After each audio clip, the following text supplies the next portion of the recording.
Pernah dengar soal Abu Nawas? Dia ini legenda, sosok yang bisa selamat dari situasi paling mustahil sekalipun. Bukan pakai pedang atau kekuatan, tapi pakai otaknya yang luar biasa cerdik. Nah, kali ini kita bakal bedah gimana kecerdasan bisa jadi senjata paling mematikan, bahkan saat berhadapan dengan kekuasaan yang tak terbatas. Coba deh bayangin, gimana caranya kita bisa menang melawan orang yang punya kuasa buat menghukum mati kita cuma karena lagi iseng? Ini bukan sekedar adu pintar biasa, ini pertarungan buat bertahan hidup. Yuk kita lihat gimana Abu Nawas menjawab tantangan gila ini, lagi dan lagi. Cerita-cerita ini asalnya dari kumpulan dongeng klasik yang mungkin udah sering kita dengar. Abu Nawas itu bukan penjahat ya, justru sebaliknya, dia itu pahlawan rakyat. Sosok cerdik yang pakai akalnya buat melawan kesewenang-wenangan penguasa. Nah, ini dia ringkasan pertarungannya. Di satu sisi, ada Abu Nawas, orang biasa yang senjatanya cuma satu, otak. Di sisi lain, ada Sultan Harun al-Rashid, penguasa absolut yang hobi banget ngetes dan ngejebak Abu Nawas. Ini pertarungan klasik antara akal melawan kekuasaan. Kira-kira siapa yang menang? Oke, kita langsung masuk ke ujian mustahil yang pertama. Jadi ceritanya Sultan lagi terinspirasi sama kisah-kisah hebat zaman dulu, terus dia ngasih perintah yang, ya kayaknya nggak mungkin bisa dilakuin. Bayangin dia posisinya Abu Nawas. Raja tiba-tiba manggil dia, terus bilang, kamu, bisa nggak pindahin istana saya ke atas gunung itu? Ini bukan permintaan biasa, ini jelas-jelas jebakan. Kalau gagal, hukumannya pasti berat. Dan disinilah kejeniusan Abu Nawas mulai kelihatan. Bukannya nolak atau panik, dia malah setuju. Dia kumpulin semua rakyat, terus dengan santainya dia bilang, tentu saja saya akan pindahkan istananya Baginda, tapi tolong bantu saya dulu, angkat istananya ke pundak saya. Dia nggak melawan, dia cuma membalikan logika mustahil si raja. Cerdas banget. Hasilnya, rajanya cuma bisa bengong. Mana mungkin rakyat bisa ngangkat istana? Nggak mungkin kan? Abu Nawas nggak nolak perintah, dia cuma ngasih syarat yang sama mustahilnya. Dia menang telak pakai logika. Kalau ujian pertama tadi itu cuma permainan logika, yang kedua ini levelnya beda, jauh lebih berbahaya. Abu Nawas mengambil resiko yang benar-benar gila. Semua berawal waktu raja lagi pengen lihat sesuatu yang luar biasa, yang spektakuler. Abu Nawas dengan senyumnya yang penuh arti ngajak raja yang lagi menyamar buat ikut dia ke hutan. Janjinya, sebuah pertunjukan yang gak akan pernah dilupakan. Dan dia nggak bohong. Dan inilah puncaknya. Sesuatu yang nggak pernah kepikiran sama siapapun. Abu Nawas menjual raja sebagai budak.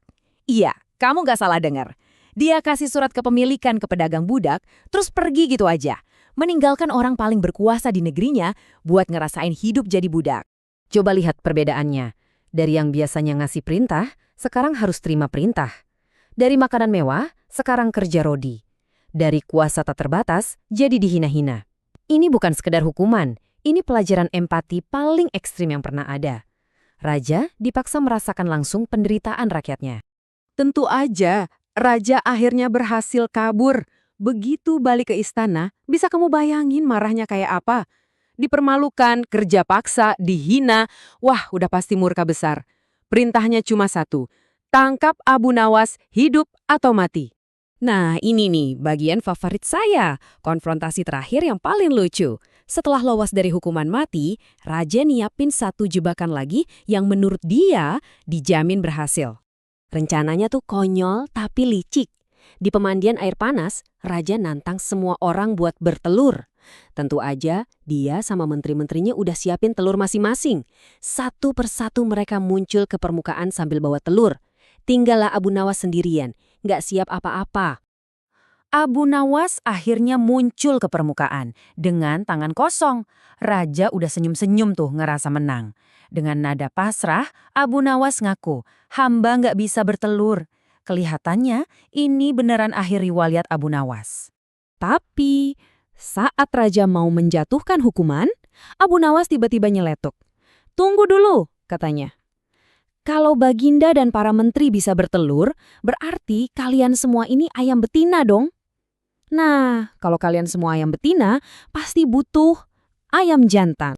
Dan buat melengkapi kemenangannya, Abu Nawas langsung berkokok sekencang-kencangnya. Kukuruyuk! Raja sama menteri-menterinya langsung pucat, malu banget. Baru aja mereka disebut ayam betina di depan semua orang. Abu Nawas menang lagi dengan cara yang paling kocak. Jadi, dari semua kisah luar biasa ini, apa sih yang bisa kita simpulkan? Apa sebenarnya rahasia di balik kehebatan seorang Abu Nawas? Jadi rahasianya apa? Bukan sihir, bukan juga kekuatan super. Senjata pamungkas Abu Nawas adalah sesuatu yang sebenarnya kita semua punya. Kemampuan buat ngerti cara berpikir orang lain, memutarbalikkan logika, dan yang paling penting, keberanian buat pakai kecerdasan kita. Dan semua kisah ini akhirnya membawa kita ke satu pertanyaan penting. Kapan sih kecerdasan, logika, dan keberanian itu bisa lebih kuat daripada kekuasaan dan mahkota? Kisah Abu Nawas seolah ngasih tahu kita jawabannya, mungkin lebih sering dari yang kita bayangkan.